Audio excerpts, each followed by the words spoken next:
Covid-19 et santé bucco-dentaire.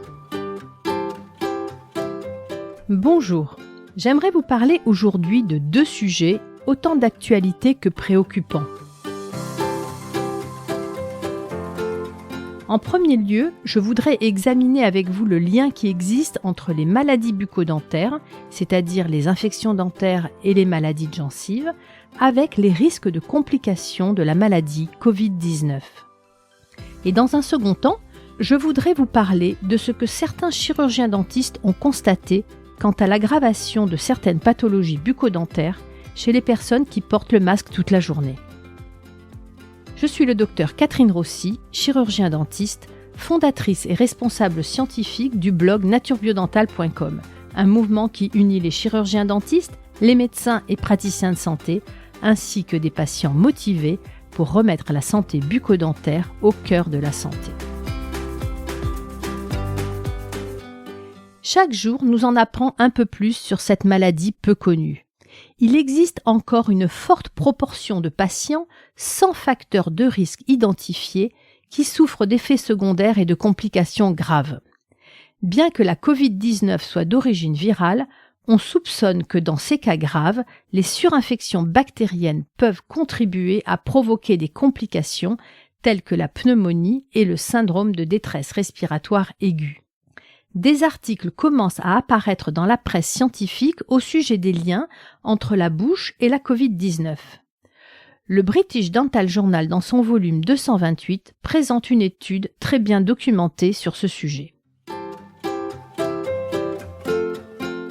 Quels sont les facteurs de risque pour avoir une forme grave de la Covid-19 ? Les facteurs de risque pour développer des complications de la maladie Covid-19 causées par le virus SARS-CoV-2 sont l'âge, le sexe et les comorbidités telles que le diabète, l'hypertension artérielle, l'obésité et les maladies cardiovasculaires. Les premiers signes de la maladie apparaissent à partir du 3e jour, après la contamination. La fièvre et la fatigue sont les symptômes les plus fréquents, accompagnés d'une toux sèche. 90% des personnes ne présenteront qu'un syndrome léger, la gravité de la maladie dépendant de manière significative des facteurs de risque. L'âge moyen observé est de 69 ans, principalement chez des hommes, qui représentent 70% des décès. 48% des personnes décédées présentaient un état de santé altéré par de l'hypertension, un diabète ou des maladies cardiovasculaires. L'obésité a été récemment ajoutée comme facteur de risque. Chez ces personnes, les principales complications se manifestent par la création de caillots sanguins, une pneumonie, une septicémie ou un choc septique et bien sûr le syndrome de détresse respiratoire aiguë. Que se passe-t-il chez les personnes gravement atteintes ? Les personnes qui souffrent d'infections graves présentent un nombre de polynucléaires neutrophiles bien plus élevé et un nombre de lymphocytes bien plus faible que les patients souffrant d'infections légères. Plus le nombre de lymphocytes diminue, plus la gravité de la maladie augmente. Dans les cas graves, plus de 80% des patients avaient une charge bactérienne exceptionnellement élevée, secondaire à une surinfection bactérienne nécessitant des antibiotiques. Avec le temps, on s'est rendu compte qu'il existait encore une forte proportion de patients infectés, apparemment en bonne santé, et même des jeunes qui aussi en bonne santé, sans facteur de risque identifié, souffraient d'effets secondaires et de complications graves.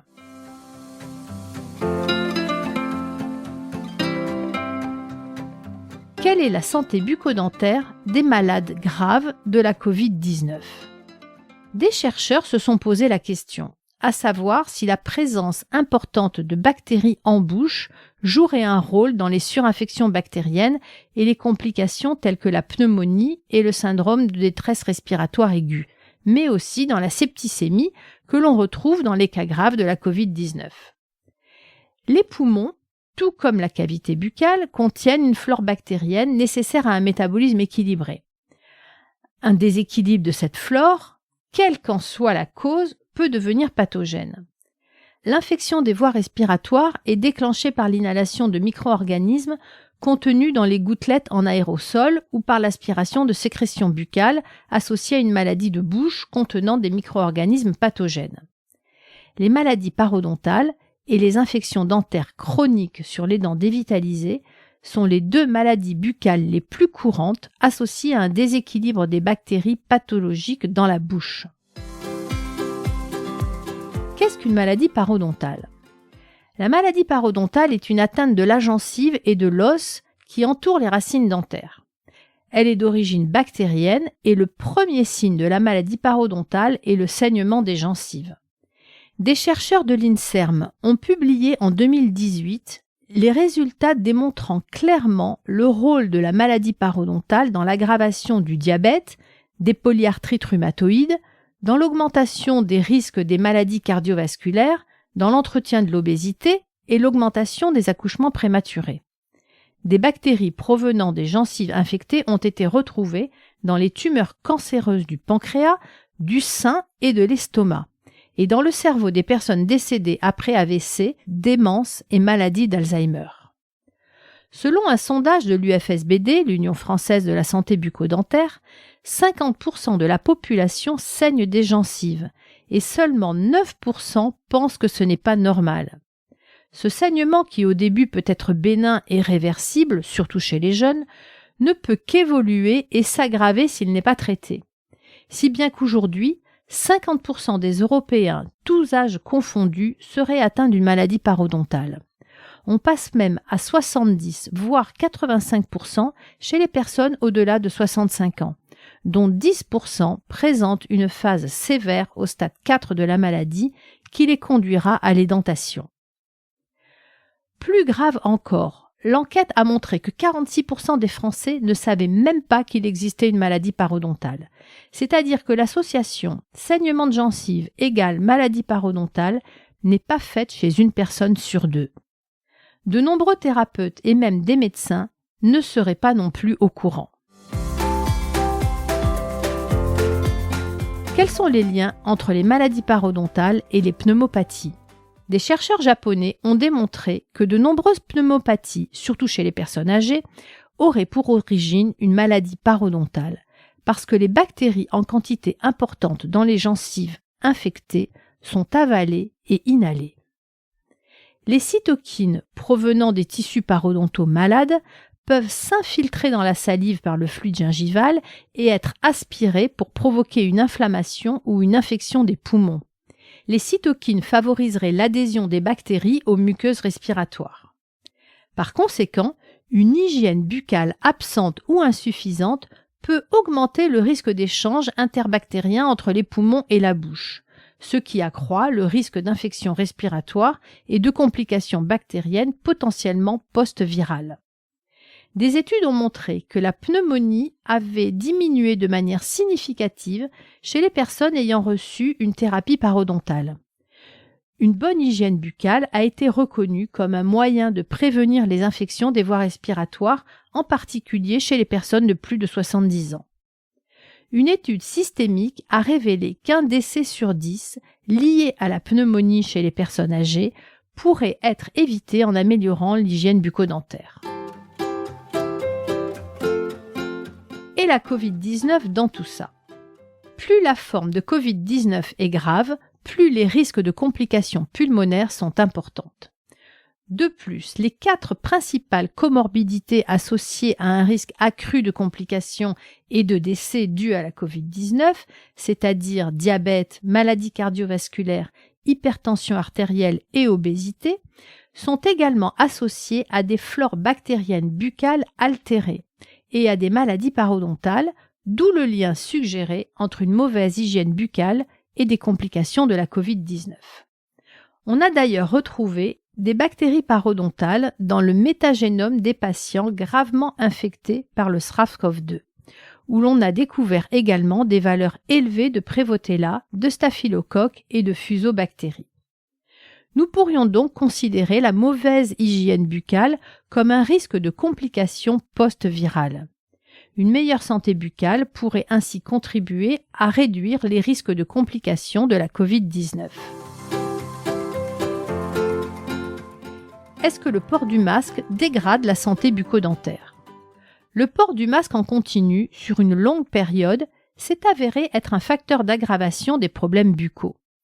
Les chirurgiens dentistes observent tous les jours une augmentation de l'inflammation des muqueuses buccales, des apparitions de gingivite et des aggravations de maladies parodontales préexistantes chez des personnes portant un masque toute la journée.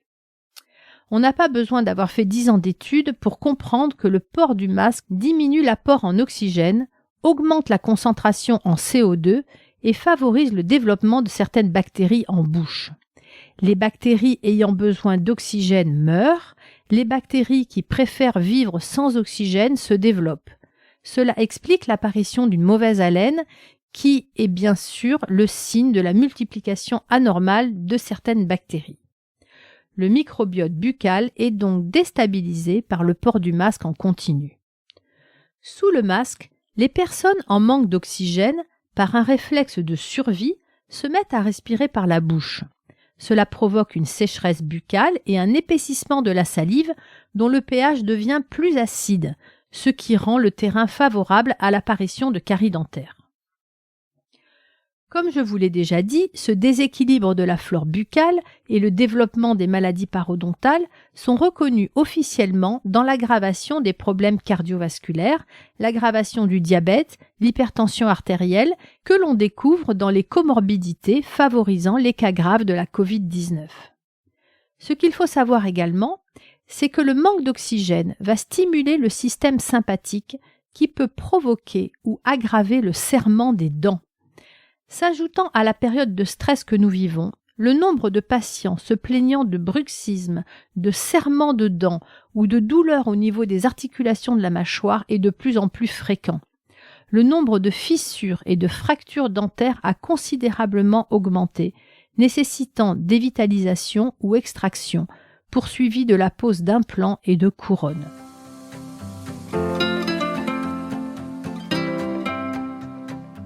La qualité des masques est-elle fiable ? On s'est rendu compte que certains lots de masques fabriqués en Chine devaient contenir des substances toxiques, car leur port prolongé provoque des maux de tête, des étourdissements, des nausées, des pertes de conscience, irrite les voies respiratoires et provoque des phénomènes d'allergie cutanée. En tant que chirurgien dentiste et travaillant avec un masque depuis des années, je voudrais vous partager mon expérience et celle de mon équipe. Depuis le mois de mai, suite au premier déconfinement, nous n'avons pu être réapprovisionnés par les marques de masques que nous utilisions habituellement. Certains masques fournis actuellement s'avèrent insupportables. Ils dégagent une odeur si forte que nous sommes obligés de les laver et surtout de les rincer abondamment avant de les utiliser. De plus, nous avons subi des maux de tête, des rhinites, des quintes de toux, des rougeurs autour des lèvres, sans parler des coupures derrière les oreilles à cause d'élastiques trop courts. Alors en résumé, il existe des liens scientifiquement prouvés entre les maladies parodontales, les infections dentaires et les maladies qui sont les grands facteurs de risque d'aggravation de la Covid-19. La maladie parodontale et les infections dentaires devraient rejoindre le peloton des comorbidités à risque favorisant les formes graves de la Covid-19. Des recherches supplémentaires devraient être menées sur ce sujet de toute urgence pour établir l'importance de l'hygiène bucco-dentaire et du traitement des maladies infectieuses buccales préexistantes dans la réduction des risques de complications et de mortalité de la Covid-19. Je vous souhaite une belle journée et prenez soin de vos dents naturellement.